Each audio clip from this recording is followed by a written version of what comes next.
Hola, soy Andrés Camacho, profesor del Departamento de Comunicaciones de la Universidad Politécnica de Valencia y voy a hablar en este objeto de modulaciones digitales. Empezaremos hablando de símbolos, también de constelaciones, veremos lo que es la MER, hablaremos de los tipos de modulación digitales más básicos que podemos encontrar, cuáles son sus espectros y calidad de señales en modulaciones digitales. Primero que nada, cuando hablamos de modulaciones digitales no es habitual transmitir un 1 y a continuación un 0 y a continuación otro, es decir, transmitir la señal bit a bit, sino que estos bits se agrupan formando símbolos. Aquí tengo un ejemplo de estas agrupaciones, supongamos que se quiere transmitir 101, 001, 110, como corresponde a esta línea que va subiendo y bajando. Bueno, pues lo primero que se hace para trabajar en digital y transmitir en digital es agrupar varios bits. En este ejemplo los hemos agrupado de 3 en 3, es decir, el primer 101 formarán un símbolo, el siguiente 001 otro símbolo y el siguiente símbolo 110 otro símbolo.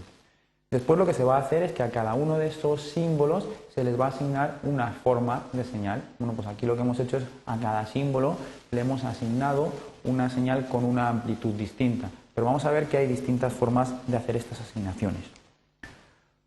Fundamentalmente lo que se hace es trabajar para formar cada uno de los símbolos con señales senos y señales cosenos, es decir, trabajar con señales en fase y señales en cuadratura.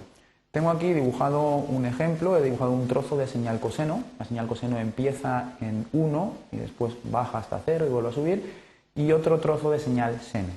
Bueno, si combino esta señal seno con esta señal coseno y tomo la señal seno multiplicada por 1 y la señal coseno multiplicado por 1, el resultado lo sumo, lo que tengo es un dibujo como el que vemos aquí. Si cojo la señal seno multiplicada por 3 y cojo la señal coseno multiplicada por 3, lo que tengo es este dibujo que estamos viendo aquí. De esa forma, si voy utilizando distintas combinaciones de esta señal seno y de esta señal coseno, pues puedo formar distintos tipos de onda. Aquí lo que he hecho, si se ve en este diagrama, es, como decía antes, 1 multiplicado por seno y 1 multiplicado por coseno, 3 multiplicado por seno más 3 multiplicado por coseno, pero aquí, por ejemplo, puedo coger menos 1 multiplicado por la señal coseno más 3 multiplicado por la señal seno. Bueno, todo esto tiene que ver con lo que llamaríamos amplitud de la señal en fase y en cuadratura.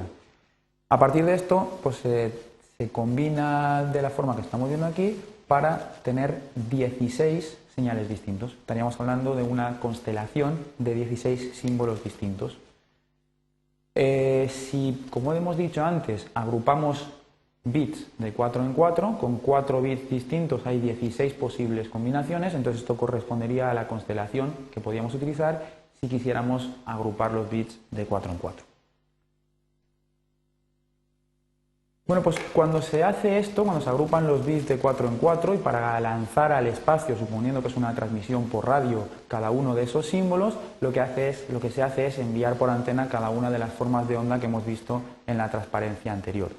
Cuando eso le llega al receptor, lo que va a hacer el receptor es separar la parte de señal en fase y la parte de señal en cuadratura, es decir, separar en la señal que estamos recibiendo qué fracción de seno tenemos y qué fracción de coseno tenemos. Eso va a hacer que el receptor en cada instante de tiempo diga: la señal que estoy recibiendo ahora tiene una componente en fase igual a 2 y una en cuadratura igual a 5, ahora la componente en fase es menos 2 y en cuadratura menos 8, y la componente en fase y en cuadratura se va moviendo a través de este diagrama que se llama un plot de scattering. Si se utiliza un diagrama de ojo para la componente en fase y para la componente en cuadratura y se detecta cuál es el instante exacto en el que se tiene que tomar la muestra, bueno, pues toda esta línea azul que se va moviendo a lo largo del tiempo se va a muestrear en un determinado instante de tiempo, t igual a 0, después, pasado un intervalo, se vuelve a muestrear, etcétera, etcétera, y de toda esta línea nos quedaríamos con las muestras tomadas en esos puntos, es decir, nos quedaríamos con lo que estamos viendo en esta parte de aquí. Al detector lo único que le resta por hacer ahora es decidir a cuál de los posibles símbolos corresponde lo que se ha recibido en este instante de tiempo, en este y en este. Evidentemente, si en el canal hay ruido, pues lo que vamos a encontrar es que todos estos puntos que me están apareciendo aquí, en este plot de scattering o en esta constelación, van a ser puntos bastante dispersos. Si hay poco ruido, esos puntos van a estar más concentrados. Existe una medida que se llama MER, Modulation Error Rate, que lo que va a medir es cómo de concentrados están estos puntos. Esta medida, la MER, lo que va a hacer es medir cuál es la distancia media de todos estos puntos que me están llegando al centro, ¿vale?, donde debería estar idealmente el símbolo recibido, y calcular la relación entre cuál es la distancia media desde el centro hasta donde está el símbolo dividido entre la distancia media de esto que conocemos como error, ¿vale? El error es la distancia desde donde se encuentra el punto hasta donde debería encontrarse el punto. Esta MER se va a medir habitualmente en decibelios y la calidad de la señal va a ser mejor cuanto mayor sea este parámetro de Modulation Error Rate. Bueno, hemos visto que una forma de construir una constelación era combinar una señal en fase y una en cuadratura, como veíamos en unas transparencias anteriores, pero existen distintas formas. Entonces, dependiendo de cómo combinemos la señal en fase, la señal en cuadratura y cómo nos construyamos los diferentes símbolos, podemos hablar de modulaciones BPSK, modulaciones QPSK.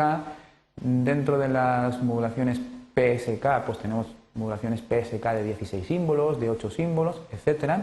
También podemos hablar de modulaciones QAM